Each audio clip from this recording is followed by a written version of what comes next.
Welcome to Herman Hesse's Siddhartha in the Visions by the SCE method of reading.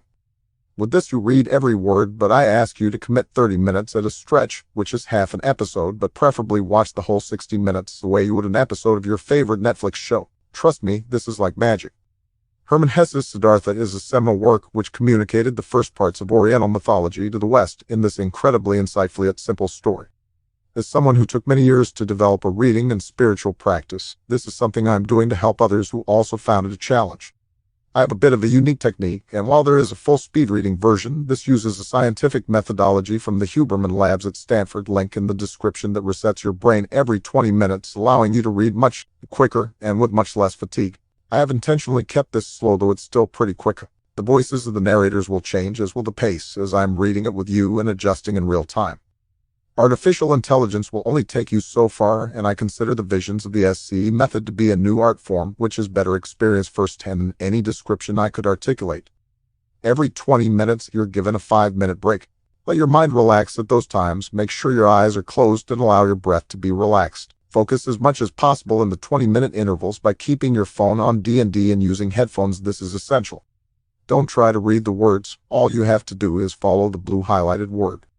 Trust the process, you'll be amazed. There is no commercial intent to this. As yet, these are practices that have helped me see the light, and I attribute my modicum of success to this, and I hope to help you see yours. My only ask is that you pass the knowledge on. If you feel there's a way to improve, or you have other ways to help humanity, and you need funding or support, you can email visions@c1 or WhatsApp me at +91 98,126 12,345.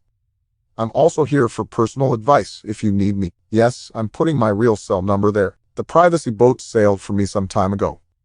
This is dedicated to Bob Weir, founder of the Grateful Dead, who first saw a spiritual spark in me many years ago, much before me, and has encouraged and stood by me through thick and thin. My mentor, Admiral Owens, the former second highest ranking officer in the United States, who then retired to lead a leisurely life as CEO of Nortel and chairman of NYC Asia. Bill has taught me always to look on the bright side, and to RSA, the ocean from which the SCE emanates. Warmly, SCE, Visions from the SCE, an RSAC vision, sent from the future. WWWC1. We're going to start with a 2-minute primer. Get headphones, close your eyes, and just listen. You give a lot of yourself to the world, and the world deserves the best version of you. For the next 2 minutes, drop everything. The next half an hour will blow you away. I have finished full 500-page dense books in one sitting like this, some of which are on the Visions of the SCE YouTube channel. Don't skip this 2 minutes. It's the most important part of the process. Now, close your eyes. Take a deep breath for the count of 6 and hold it, and release the breath naturally. Do that twice, staying conscious of your breath. Now, close your eyes.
the son of the Brahmin.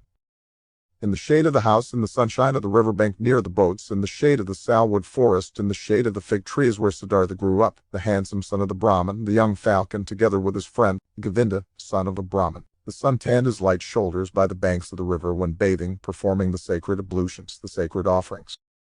In the mango grove, shade poured into his black eyes when playing as a boy, when his mother sang, when the sacred offerings were made, when his father, the scholar, taught him, when the wise men talked. For a long time, Siddhartha had been partaking in the discussions of the wise men, practicing debate with Govinda, practicing with Govinda the art of reflection, the service of meditation.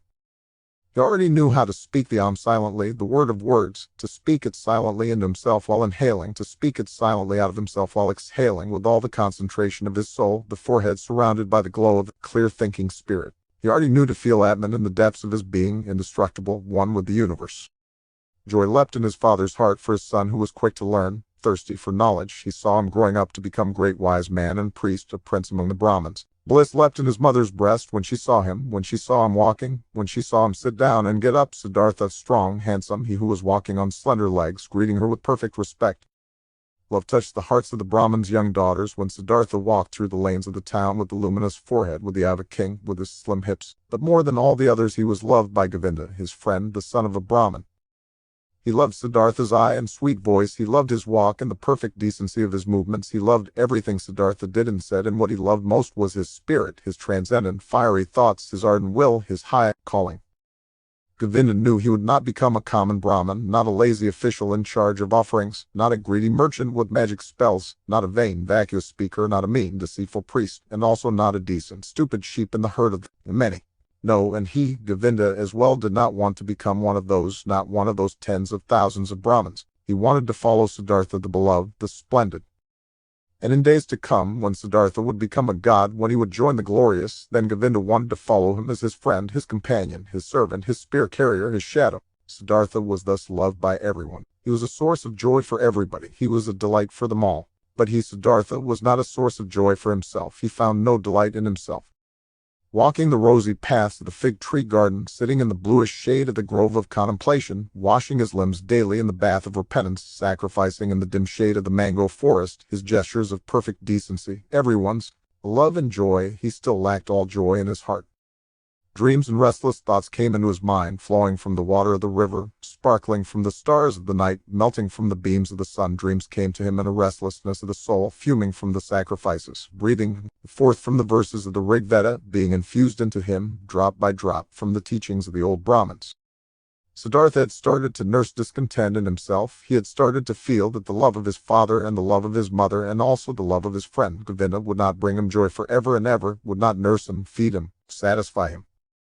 He had started to suspect that his venerable father and his other teachers, that the wise Brahmins had already revealed to him the most and best of their wisdom, that they had already filled his expecting vessel with their richness, and the vessel was not full, the spirit was not content, the soul was not calm, the heart was not satisfied. The ablutions were good, but they were water. They did not wash off the sin, they did not heal the spirit's thirst, they did not relieve the fear in his heart. Sacrifices and the invocation of the gods were excellent, but was that all? Did the sacrifices give a happy fortune? And what about the gods? Was it really Prajapati who had created the world? Was it not the Atman, he, the only one, the singular one? Were the gods not creations, created like me and you, subject to time, mortal? Was it therefore good? Was it right? Was it meaningful and the highest occupation to make offerings to the gods? For whom else were offerings to be made? Who else was to be worshipped but him, the only one, the Atman? And where was Atman to be found? Where did he reside? Where did his eternal heart beat? Where else but in one's own self, in its innermost part, in its indestructible part, which everyone had in himself? But where was this self, this innermost part, this ultimate part?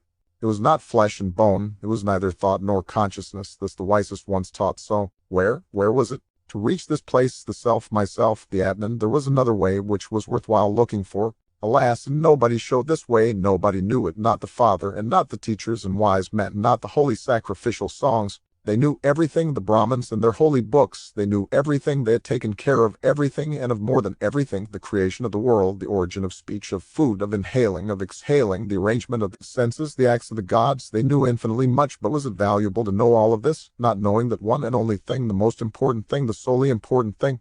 Surely many verses of the holy books, particularly in the Upanishads of Samveda, spoke of this innermost and ultimate thing, wonderful verses. Your soul is the whole world was written there, and it was written that man in his sleep, in his deep sleep, would meet with his innermost part and would reside in the Atman. Marvelous wisdom was in these verses. All knowledge of the wisest ones had been collected here in magic words, pure as honey collected by bees. No, not to be looked down upon was the tremendous amount of enlightenment which lay here collected and preserved by innumerable generations of wise Brahmins. But where were the Brahmins, where the priests, where the wise men or penitents who had succeeded in not just knowing this deepest of all knowledge, but also to live it? Where was the knowledgeable one who wove his spell to bring his familiarity with the Atman out of the sleep into the state of being awake, into the life, into every step of the way, into word and deed? Siddhartha knew many venerable Brahmins, chiefly his father, the pure one, the scholar, the most venerable one. His father was to be admired, quiet and noble were his manners, pure his life, wise his words, delicate and noble thoughts lived behind its brow. But even he who knew so much, did he live in blissfulness? Did he have peace? Was he not also just a searching man, a thirsty man? Did he not, again and again, have to drink from holy sources as a thirsty man from the offerings, from the books, from the disputes of the Brahmins? Why did he, the irreproachable one, have to wash off sins every day, strive for cleansing every day, over and over every day? Was not Atman in him? Did not the pristine source spring from his heart? It had to be found, the pristine source, in one's own self. It had to be possessed. Everything else was searching, was a detour, was getting lost. Thus were Siddhartha's thoughts. This was his thirst. This was his suffering. Often he spoke to himself from a Shandaji Upanishad the words, "Truly, the name of the Brahman is Satyam. Verily, he who knows such a thing will enter the heavenly world every day." Often it seemed near the heavenly world, but never he had reached it completely, never he had quenched the ultimate thirst. And among all the wise and wisest men he knew and whose instructions he had received, among all of them there was no one who had reached it completely, the heavenly world, who had quenched it completely, the eternal thirst. Govinda, Siddhartha spoke to his friend, "Govinda, my dear, come with me under the banyan tree, let's practice meditation." They went to the banyan tree, they sat down, Siddhartha right here, Govinda 20 paces away. While putting himself down, ready to speak the Om, Siddhartha repeated, murmuring the verse, "Om is the bow, the arrow is soul, the Brahman is the arrow's target, the one should incessantly hit." After the usual time of the exercise and meditation had passed, Govinda rose. The evening had come, it was time to perform the evening's ablution. He called Siddhartha's name. Siddhartha did not answer. Siddhartha sat there lost in thought. His eyes were rigidly focused towards a very distant target. The tip of his tongue was protruding a little between the teeth. He seemed not to breathe. Thus sat he, wrapped up in contemplation, thinking his soul sent after the Brahman as an arrow. Once Samanas had traveled through Siddhartha's town, ascetics on a pilgrimage, 3 skinny, withered men, neither old nor young, with dusty and bloody shoulders, almost naked, scorched by the sun, surrounded by loneliness, strangers and enemies to the world, strangers and lank jackals in the realm of humans. Behind them blew a hot scent of quiet passion, of destructive service, of merciless self-denial. In the evening, after the hour of contemplation, Siddhartha spoke to Govinda, "Early tomorrow morning, my friend, Siddhartha will go to the Samanas. He will become a Samana." Govinda turned pale when he heard these words and read the decision in the motionless face of his friend, unstoppable like the arrow shot from the bow. Soon and with the first glance, Govinda realized, now it is beginning, now Siddhartha is taking his own way, now his fate is beginning to sprout, and with his my own, and he turned pale like a dry banana skin. "Oh Siddhartha," he exclaimed, "will your father permit you to do that?" Siddhartha looked over as if he was just waking up. Arrow fast he read in Govinda's soul, read the fear, read the submission. "Oh Govinda," he spoke quietly, "let's not waste words.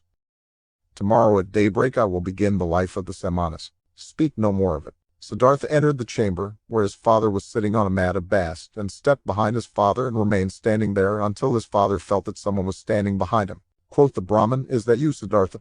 Then say what you came to say." Quoth Siddhartha, "With your permission, my father.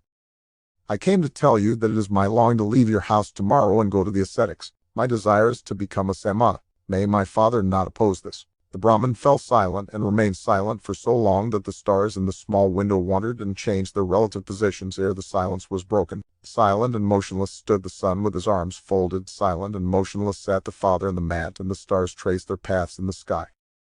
Then spoke the father, "Not proper it is for a Brahman to speak harsh and angry words, but indignation is in my heart. I wish not to hear this request for a second time from your mouth." Slowly the Brahman rose. Siddhartha stood silently, his arms folded. "What are you waiting for?" asked the father. Quoth Siddhartha, "You know what?" Indignant, the father left the chamber. Indignant, he went to his bed and lay down. After an hour, since no sleep had come over his eyes, the Brahman stood up, paced to and fro, and left the house. Through the small window of the chamber he looked back inside, and there he saw Siddhartha standing, his arms folded, not moving from his spot. Pale shimmered his bright robe. With anxiety in his heart, the father returned to his bed. After another hour, since no sleep had come over his eyes, the Brahmin stood up again, paced to and fro, walked out of the house, and saw that the moon had risen. Through the window of the chamber he looked back inside. There stood Siddhartha, not moving from his spot, his arms folded, moonlight reflecting from his bare shins. With worry in his heart, the father went back to bed.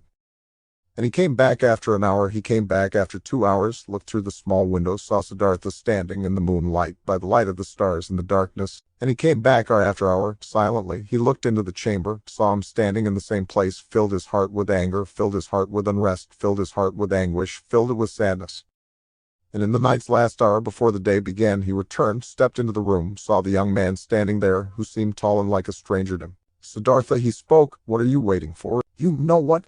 Will you always stand that way and wait until it becomes morning, noon, and evening? I will stand and wait. You will become tired, Siddhartha. I will become tired. You will fall asleep, Siddhartha. I will not fall asleep. You will die, Siddhartha. I will die. And would you rather die than obey your father? Siddhartha has always obeyed his father. So will you abandon your plan? Siddhartha will do what his father will tell him to do. The first light of day shone into the room. The Brahmin saw that Siddhartha was trembling softly in his knees. In Siddhartha's face he saw no trembling, his eyes were fixed on a distant spot. Then his father realized that even now Siddhartha no longer dwelt with him in his home, that he had already left him. The father touched Siddhartha's shoulder. You will, he spoke, go into the forest and be a samana. When you'll have found blissfulness in the forest, then come back and teach me to be blissful. If you'll find disappointment, then return, and let us once again make offerings to the gods together. Go now and kiss your mother, tell her where you are going to. But for me it is time to go to the river and to perform the first ablution. He took his hand from the shoulder of his son and went outside. Siddhartha wavered to the side as he tried to walk. He put his limbs back under control, bowed to his father, and went to his mother to do as his father had said. As he slowly left on stiff legs in the first light of day the still quiet town, a shadow rose near the last hut, who had crouched there and joined the pilgrim of India. You have come, said Siddhartha, and smiled. I have come, said Govinda. Preview of next chapter. With the Samanas. In the evening of this day they caught up with the ascetics, the skinny Samanas, and offered them their companionship and obedience. Siddhartha gave his garments to a poor Brahmin in the street. He wore nothing more than the loincloth and the earth-colored, unsewn cloak. He ate only once. But wait, there's more. But first, pause, close your eyes, and for the next 5 minutes don't do anything. Try to observe your thoughts, but don't wrestle with them too much. Just concentrate on your breath or the sound of the vibration. When you catch yourself in a thought, pat yourself on the back and gently guide your attention back to the sound. This practice of overcoming the compulsive obsession of always doing, hearing, seeing will serve you well in other parts of your personal and professional life. If you want to be the person who read Herman Hesse Siddhartha, or the person who meditates 20 minutes a day, or the person who makes an impact on the world, you have to put in the time. My job is to make that as enjoyable as possible for you so you can have a positive impact in the world. Don't skip this. I promise you, you'll thank me later. As Will Smith said. The Marines have a saying, everybody wants to go to heaven, but nobody wants to die.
Sansara. For a long time, Siddhartha had lived the life of the world and of lust, though without being a part of it. His senses, which he had killed off in hot years as a samana, had awoken again. He had tasted riches, had tasted lust, had tasted power. Nevertheless, he had still remained in his heart for a long time a samana. Kamala, being smart, had realized this quite right. It was still the art of thinking, of waiting, of fasting, which guided his life. Still the people of the world, the childlike people, had remained alien to him as he was alien to them. Years passed by, surrounded by the good life. Siddhartha hardly felt them fading away. He had become rich. For quite a while he possessed a house of his own and his own servants and a garden before the city by the river. The people liked him. They came to him whenever they needed money or advice, but there was nobody close to him except Kamala. High, bright state of being awake, which he had experienced at one time at the height of his youth in those days after Gautama's sermon, after the separation from Govinda, the tense expectation, the proud state of standing alone without teachings, and without teachers, that supple willingness to listen to the divine voice in his own heart had slowly become a memory, had been fleeting, distant, and quiet. The holy source murmured, which used to be near, which used to murmur within himself. Nevertheless, many things he had learned from the Samanas, he had learned from Gautama, he had learned from his father the Brahman, had remained within him for a long time afterwards. Moderate living, joy of thinking, hours of meditation, secret knowledge of the self, of his eternal entity, which is neither body nor consciousness. Many a part of this he still had, but one part after another had been submerged and had gathered dust. Just as a potter's wheel, once it has been set in motion, will keep on turning for a long time and only slowly lose its vigor and come to a stop, the Siddhartha's soul had kept on turning the wheel of asceticism, the wheel of thinking, the wheel of differentiation for a long time, still turning, but it turned slowly and hesitantly and was close to coming to a standstill. Slowly, like humidity entering the dying stem of a tree, filling it slowly and making it rot, the world and sloth had entered Siddhartha's soul. Slowly it filled his soul, made it heavy, made it tired, put it to sleep. On the other hand, his senses had become alive. There was much they had learned, much they had experienced. Siddhartha had learned to trade, to use his power over people, to enjoy himself with a woman. He had learned to wear beautiful clothes, to give orders to servants, to bathe in perfumed waters. He had learned to eat tenderly and carefully prepared food, even fish, even meat and poultry, spices and sweets, and to drink wine, which causes sloth and forgetfulness. He had learned to play with dice and on a chessboard, to watch dancing girls, to have himself carried about in a sedan chair, to sleep on a soft bed. But still he had felt different from and superior to the others. Always he had watched them with some mockery, some mocking disdain, with the same disdain which a samana constantly feels for the people of the world. When Kamaswami was ailing, when he was annoyed, when he felt insulted, when he was vexed by his worries as a merchant, Siddhartha had always watched it with mockery. Just slowly and imperceptibly, as the harvest seasons and rainy seasons passed by, his mockery had become more tired, his superiority had become more quiet. Just slowly, among his growing riches, Siddhartha had assumed something of the childlike people's ways for himself, something of their childlikeness and of their fearfulness, and yet he envied them just the more similar he became to them. He envied them for the one thing that was missing from him, and that they had, the importance they were able to attach to their lives, the amount of passion in their joys and fears, the fearful but sweet happiness of being constantly in love. These people were all of the time in love with themselves, with women, with their children, with honors or money, with plans or hopes. But he did not learn this from them, this out of all things, this joy of a child and this foolishness of a child. He learned from them out of all things the unpleasant ones, which he himself despised. It happened more and more often that, in the morning after having had company the night before, he stayed in bed for a long time, felt unable to think and tired. It happened that he became angry and impatient when Kamaswami bored him with his worries. It happened that he laughed just too loud when he lost a game of dice. His face was still smarter and more spiritual than others, but it rarely laughed, and assumed, one after another, those features which are so often found in the faces of rich people, those features of discontent, of sickliness, of ill humor, of sloth, of a lack of love. Slowly the disease of the soul, which rich people have, grabbed hold of him. Like a veil, like a thin mist, tiredness came over Siddhartha, slowly, getting a bit denser every day, a bit murkier every month, a bit heavier every year. As a new dress becomes old in time, loses its beautiful color in time, gets stains, gets wrinkles, gets worn off at the seams, and starts to show threadbare spots here and there, the Siddhartha's new life, which he had started after his separation from Govinda, had grown old, lost color and splendor as the years passed by, was gathering wrinkles and stains, and hidden at bottom, already showing its ugliness here and there. Disappointment and disgust were waiting. Siddhartha did not notice it. He only noticed that this bright and reliable voice inside of him, which had awoken in him at that time and had ever guided him in his best times, had become silent. He had been captured by the world, by lust, covetousness, sloth, and finally also by that vice which he had used to despise and mock the most as the most foolish one of all vices, greed.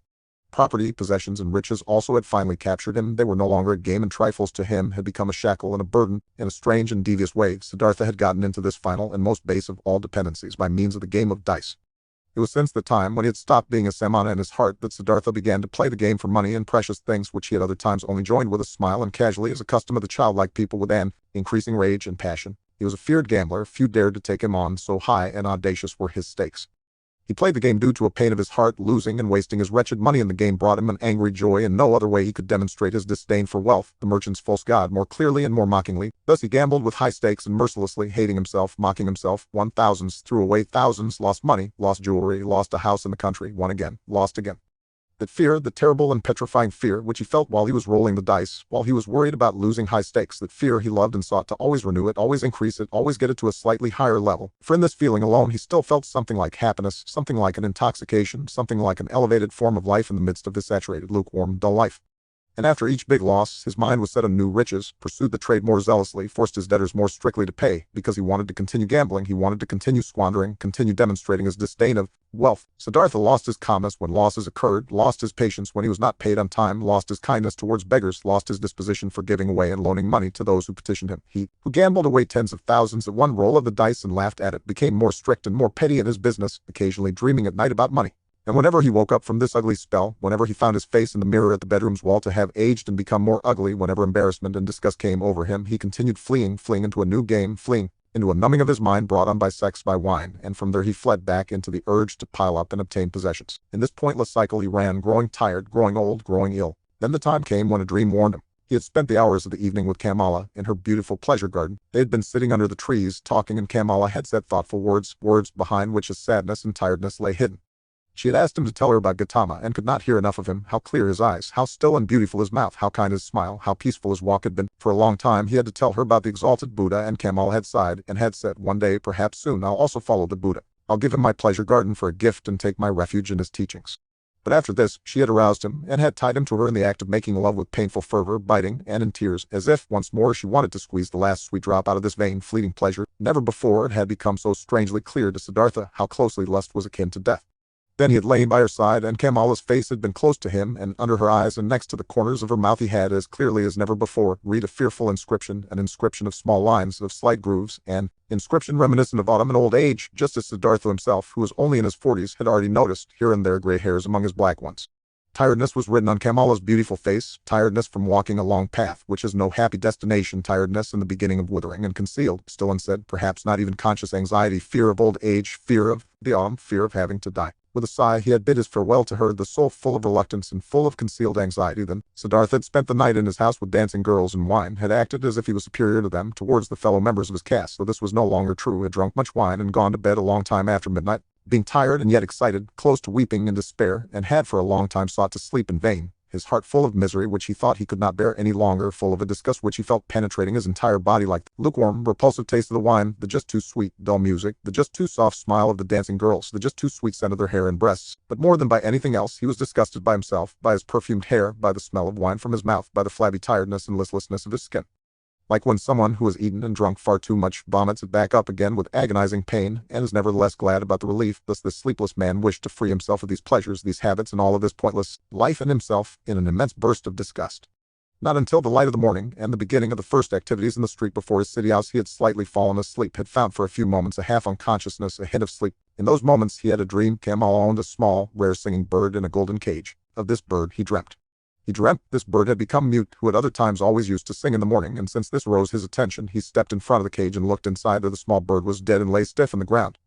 He took it out, weighed it for a moment in his hand, and then threw it away out in the street, and in the same moment he felt terribly shocked and his heart hurt, as if he had thrown away from himself all value and everything good by throwing out this dead bird. Starting up from this dream, he felt encompassed by a deep sadness. Worthless, so it seemed to him, worthless and pointless was the way he had been going through life. Nothing which was alive, nothing which was in some way delicious or worth keeping he had left in his hands. Alone he stood there and empty like a castaway on the shore. With a gloomy mind, Siddhartha went to the pleasure garden he owned, locked the gate, sat down under a mango tree, felt death in his heart and horror in his chest, sat and sensed how everything died in him, withered in him, came to an end in him. By and by he gathered his thoughts, and in his mind he once again went the entire path of his life, starting with the first days he could remember. When was there ever a time when he had experienced happiness, felt a true bliss? Oh yes, several times he had experienced such a thing. In his years as a boy, he had had a taste of it. When he had obtained praise from the Brahmins, he had felt it in his heart. There is a path in front of the one who has distinguished himself in the recitation of the holy verses, in the dispute with the learned ones, as an assistant in the offerings.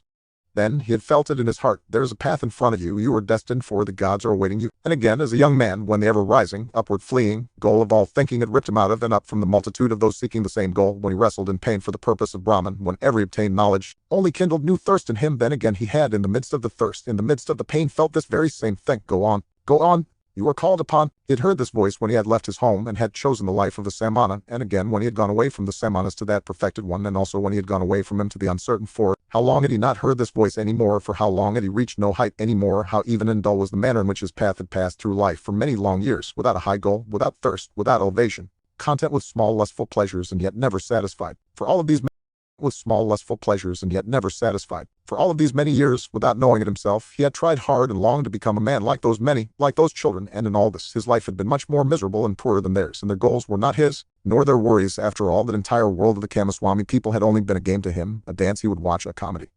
Only Kamala had been dear, had been valuable to him, but was she still thus? Did he still need her, or she him? Did they not play a game without an ending? Was it necessary to live for this? No, it was not necessary. The name of this game was Sansara, a game for children, a game which was perhaps enjoyable to play once, twice, 10 times, but forever and ever over again. Then Siddhartha knew that the game was over, that he could not play it any more. Shivers ran over his body inside of him, so he felt something had died. That entire day he sat under the mango tree thinking of his father, thinking of Govinda, thinking of Gautama. Did he have to leave them to become a Kamaswami? He still sat there when the night had fallen. When, looking up, he caught sight of the stars, he thought, here I'm sitting under my mango tree in my pleasure garden. He smiled a little. Was it really necessary? Was it right? Was it not his foolish game that he owned a mango tree, that he owned a garden? He also put an end to this. This also died in him. He rose, bid his farewell to the mango tree, his farewell to the pleasure garden. Since he had been without food this day, he felt strong hunger, and thought of his house in the city, of his chamber and bed, of the table with meals on it. He smiled tiredly, shook himself, and bid his farewell to these things. In the same hour of the night, Siddhartha left his garden, left the city, and never came back. For a long time, Kamaswami had people look for him, thinking that he had fallen into the hands of robbers. Kamala had no one look for him. When she was told that Siddhartha had disappeared, she was not astonished. Did she not always expect it? Was he not a samana, a man who was at home nowhere, a pilgrim? And most of all, she had felt this the last time they had been together, and she was happy in spite of all the pain of the loss, that she had pulled him so affectionately to her heart for this last time, that she had felt one more time to be so completely possessed and penetrated by him. When she received the first news of Siddhartha's disappearance, she went to the window, where she held a rare singing bird captive in a golden cage. She opened the door of the cage, took the bird out and let it fly. For a long time she gazed after it, the flying bird. From this day on she received no more visitors and kept her house locked. But after some time she became aware that she was pregnant from the last time she was together with Siddhartha.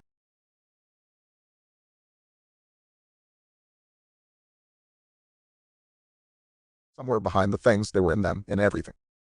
How deaf and stupid have I been, he thought, walking swiftly along. When someone reads a text, wants to discover its meaning, he will not scorn the symbols and letters and call them deceptions, coincidence, and worthless hull, but he will read them, he will study and love them, letter by letter.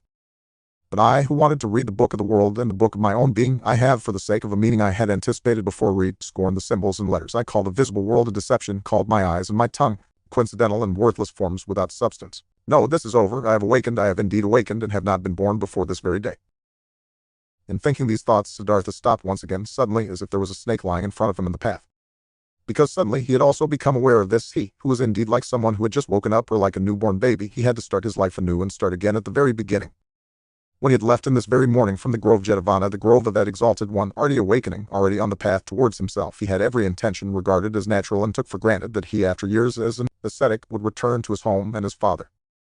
But now, only in this moment, when he stopped as if a snake was lying on his path, he also woke to this realization: but I am no longer the one I was. I am no ascetic anymore. I am not a priest anymore. I am no Brahmin anymore. Whatever should I do at home and at my father's place? Study, make offerings, practice meditation. But all this is over. All of this is no longer alongside my path. Motionless, Siddhartha remained standing there, and for the time of one moment and breath his heart felt cold. He felt a cold in his chest, as a small animal, bird or rabbit, would when seeing how alone he was. For many years he had been without home and had felt nothing. Now he felt it. Still, even in the deepest meditation, he had been his father's son, had been a Brahmin of a high caste, a cleric. Now he was nothing but Siddhartha, the awoken one. Nothing else was left. Deeply he inhaled, and for a moment he felt cold and shivered. Nobody was thus alone as he was. There was no nobleman who did not belong to the noblemen, no worker that did not belong to the workers, and found refuge with them, shared their life, spoke their language. No Brahmin who would not be regarded as Brahmins and lived with them, no ascetic who would not find his refuge in the caste of the Samanas, and even the most forlorn hermit in the forest was not just one and alone. He was also surrounded by place he belonged to. He also belonged to a caste in which he was at home. Govinda had become a monk, and 1,000 monks were his brothers, wore the same robe as he believed, and his face spoke his language. But he, Siddhartha, where did he belong to? With whom would he share his life? Whose language would he speak? Out of this moment, when the world melted away all around him, when he stood alone like a star in the sky, out of this moment of a cold and despair, Siddhartha emerged, more self than before, more firmly concentrated. He felt this had been the last tremor of the awakening, the last struggle of this birth. And it was not long until he walked again in long strides, started to proceed swiftly, alone like a star in the sky. Out of this moment of a cold and despair, Siddhartha emerged, more self than before, more firmly concentrated. He felt this had been the last tremor of the awakening, the last struggle of this birth. And it was not long until he walked again in long strides, started to proceed swiftly and impatiently, heading no longer for home, no longer to his father, no longer back. When Siddhartha left the grove, where the Buddha, the perfected one, stayed behind, where Govinda stayed behind, then he felt that in this grove his past life also stayed behind and parted from him. He pondered about this sensation, which filled him completely as he was slowly walking along. He pondered deeply, like diving into a deep water. He let himself sink down to the ground of the sensation, down to the place where the causes lie, because to identify the causes, so it seemed to him, is the very essence of thinking, and by this alone, sensations turn into realizations and are not lost, but become entities and start to emit like rays of light what is inside of them. Slowly walking along, Siddhartha pondered. He realized that he was no youth anymore, but had turned into a man. He realized that one thing had left him, as a snake is left by its old skin, that one thing no longer existed in him which had accompanied him throughout his youth and used to be a part of him, the wish to have teachers and to listen to teachings. He had also left the last teacher who had appeared on his path, even him, the highest and wisest teacher, the most holy one, Buddha. He had left him, had to part with him, was not able to accept his teachings. Slower, he walked along in his thoughts and asked himself, but what is this, what you have sought to learn from teachings and from teachers, and what they who have taught you much were still unable to teach you? And he found, it was the self, the purpose and essence of which I sought to learn. It was the self I wanted to free myself from, which I sought to overcome. But I was not able to overcome it, could only flee from it, only hide from it truly. No thing in this world has kept my thoughts thus busy, as this my very own self, this mystery of me being alive, of me being one and being separated and isolated from all others, of me being Siddhartha. And there is no thing in this world I know less about than about me, about Siddhartha. Having been pondering while slowly walking along, he now stopped as these thoughts caught hold of him, and right away another thought sprang forth from these, a new thought, which was that I know nothing about myself, that Siddhartha has remained thus alien and unknown to me, stems from one cause, a single cause. I was afraid of myself, I was fleeing from myself. I searched Atman, I searched Brahman, I was willing to dissect myself and peel off all of its layers, to find the core of all peels in its unknown interior, the Atman, life, the divine part, the ultimate part, but I have lost myself in the process. Siddhartha opened his eyes and looked around. A smile filled his face, and a feeling of awakening from long dreams flowed through him from his head down to his toes. And it was not long before he walked again, walked quickly like a man who knows what he has got to do. Oh, he thought, taking a deep breath, now I would not let Siddhartha escape from me again. No longer. I want to begin my thoughts and my life with Atman and with the suffering of the world. I do not want to kill and dissect myself any longer to find a secret behind the ruins. Neither Yoga Veda shall teach me any more, nor Atharva Veda, nor the ascetics, nor any kind of teachings. I want to learn from myself, want to be my student, want to get to know myself, the secret of Siddhartha. He looked around, as if he was seeing the world for the first time.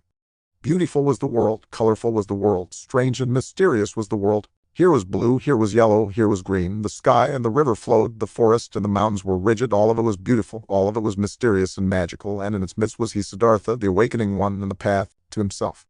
All this yellow and blue, river and forest, entered Siddhartha for the first time through the eyes, was no longer a spell of Mara, was no longer the veil of Maya, was no longer a pointless and coincidental diversity of mere appearances, despicable to the deeply thinking Brahmin, who scorns diversity, who seeks unity.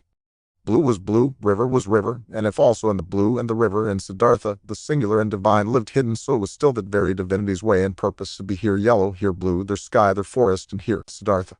The purpose and the essential properties were not somewhere behind the things, they were in them, in everything. How deaf and stupid have I been, he thought, walking swiftly along.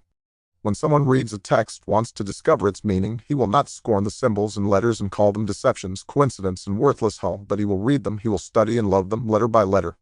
But I, who wanted to read the book of the world and the book of my own being, I have, for the sake of a meaning I had anticipated before, scorned the symbols and letters. I called the visible world a deception, called my eyes and my tongue coincidental and worthless forms without substance. No, this is over. I have awakened, I have indeed awakened, and have not been born before this very day.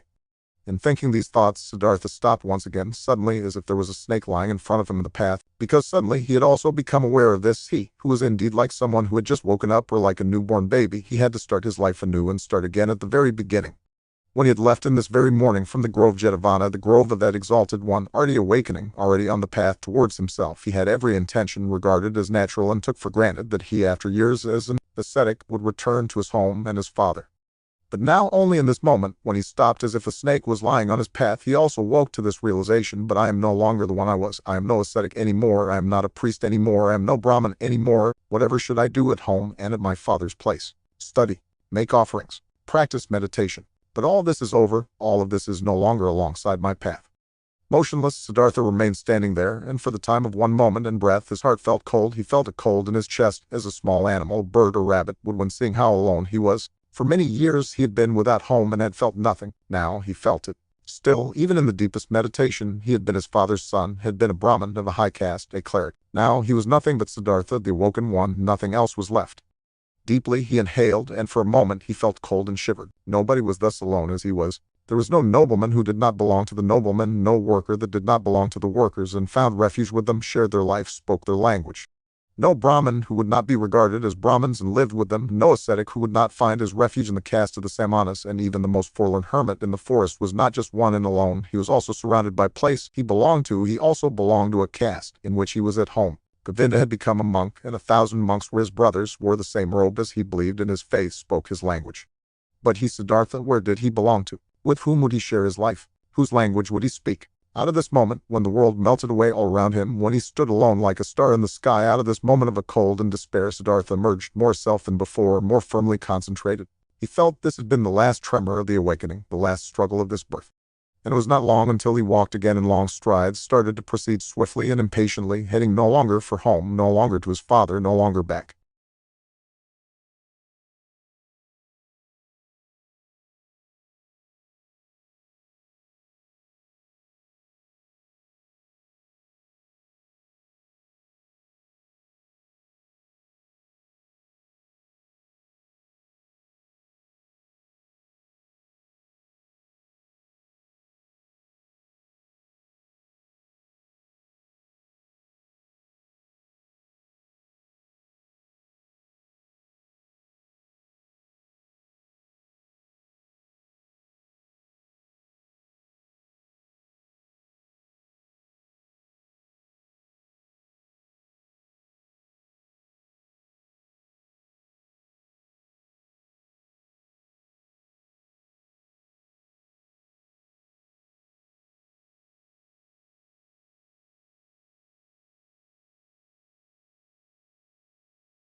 Guess what? Part 1 completed. You're on your way to enlightenment.